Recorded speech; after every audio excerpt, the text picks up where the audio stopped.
पानबारि गुदि बर' थुनलाइ आफादनि मावख'आव गिख्रंथाव अर खामनायजों मावख'आ गासिबो सिलिंखार खमैबो 15 निफ्राय 20 लाख रांनि दोहोन खहा ओनसोलनि सुबुंफ्रा बयबो खौसेयै गोख्रों राहा लानानै गिख्रंथाव अर खामनायखौ दबथायनो हायो।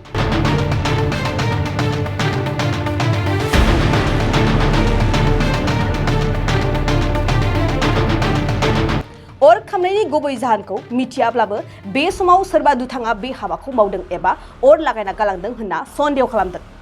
नाथाय बाथ्राया बेसोदि अर खामनायनि आन्दोआव सोरबा दुथांनि आखाइ दंमारो नामा?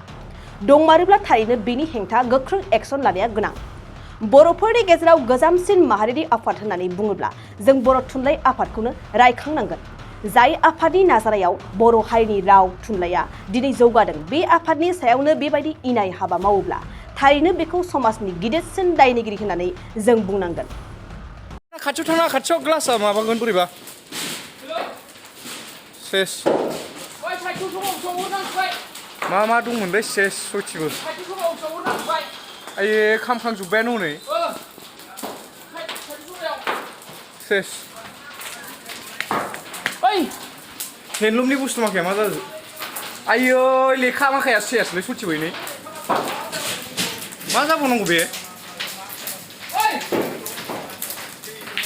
सेसलै सयथि लाइन बैथिं बारलांगोन नामालै बारलांगोन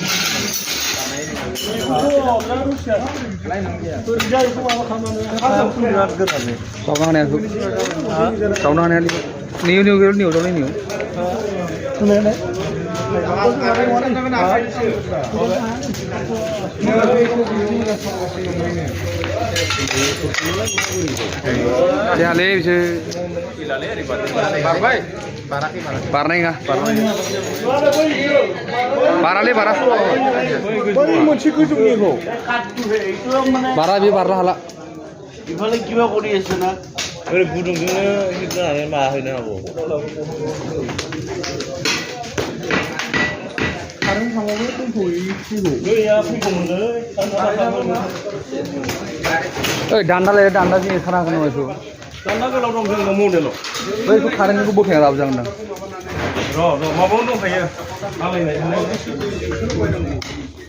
थाखो 8, 9 आरो 10 नि फरायसाफोरनि थाखाय मोनसे गोनां फोसावथाय। इम्पल्स आसामआ नोंथांनि थाखाय होदों अनलाइन टिउसन एप्सनि सुबिदा।